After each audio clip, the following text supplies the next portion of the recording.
So hello, everybody. Welcome to another edition of Meet the First Author. My name is Ron Kwon. I'm an associate professor in the Department of Orthopedics at the University of Washington. And I'm very pleased to be here with Dr. Francesca Tonelli from the Department of Molecular Medicine at the University of Pavia. Francesca, welcome. So we're here to talk about your fantastic paper that just came out in Matrix Biology. It's called CRTAP and P3H1 knockout zebrafish support defective collagen chaperoning as the cause of their osteogenesis imperfecta phenotype. So before we begin, I just wanted to say thank you for taking the time to talk to us. So as many of us know, Pavia is in the Lombardy region in northern Italy, which is one of the epicenters of the COVID-19 pandemic. So I just wanted to say thank you. And yeah, I was wondering if you could actually just tell us a little bit about what the situation is like. Yeah, sure. So first of all, I would like to thank you to inviting me on this interview. And yes, this is a quite difficult period in Italy, and in particular in Lombardia, which is the region in which I live. Yeah, the country is locked down and all the activities has been suspended except the one that are really necessary to guarantee food and welfare. The university is open just to guarantee animal welfare and to allow technicians to reach the animal facilities. But all the students, PhD students, postdocs, researchers have to stay at home. So, of course, the laboratory, the experimental procedures are stopped, and we can just write and study and stop. Well, thanks for the update. And how are you doing? Yeah, we are fine. Thanks God. We are fine, and in Lombardia in the last days, it seems that the number of positive people to COVID-19 is decreasing. So we hope that in a few days we can start to diminish these infections, the rate of infections. Yeah. Yeah, that's great, and I'm sure we're all looking forward to being able to restart our science and do the things that we love to do. So, with that being said, I'm hoping that we can sort of talk about your paper because I was really excited to see it come out. So. Could you first sort of talk about a little bit about what your lab does? Yeah, so sure. My laboratory is focused on the study on skeletal disease and in particular osteogenesis imperfecta, which is a skeletal hereditable rare disease.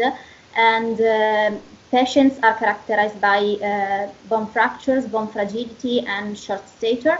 This disease can be due to mutations in genes encoding for collagen type 1 alpha chains, alpha 1 and alpha 2, but often it is caused by mutations in genes that are related to, that code for proteins involving collagen type 1, post-translational modifications, processing, and so on.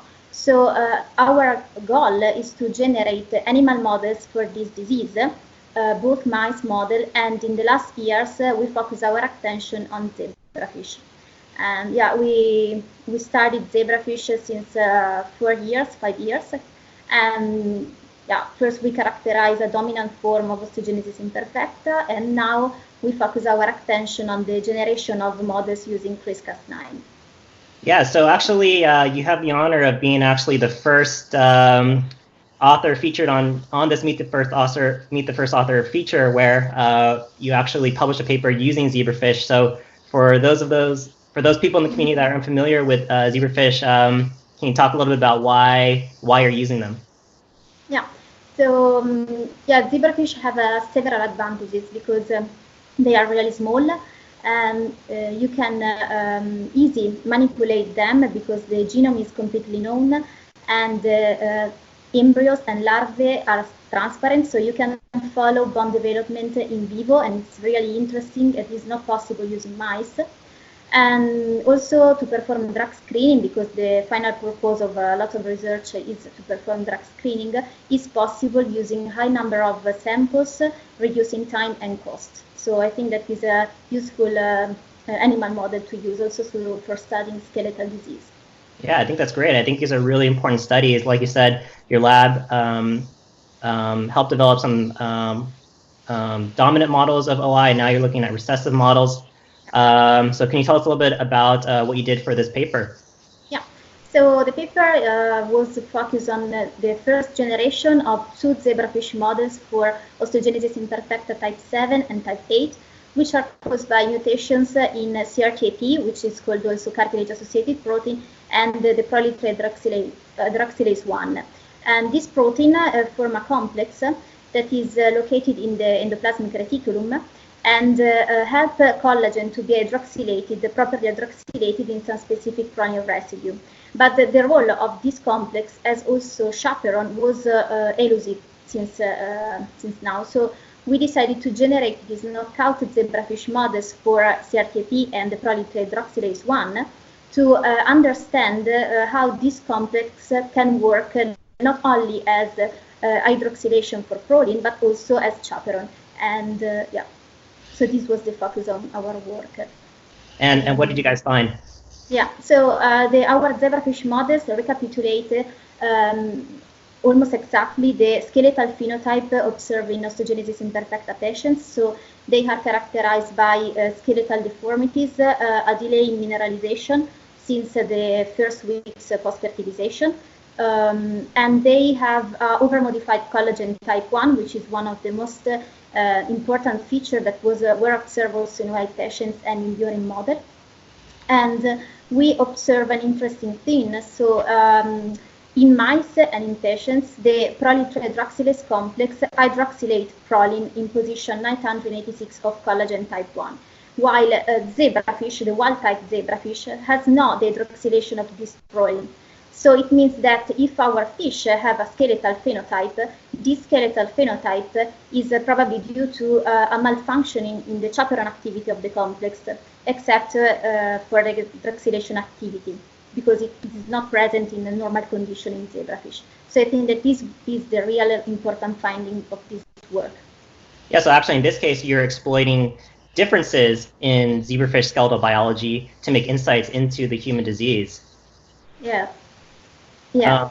Yeah, and I thought it was just a really beautiful paper that incorporated a number of different nice characterizations, including biochemistry and really nice quantitative phenotyping.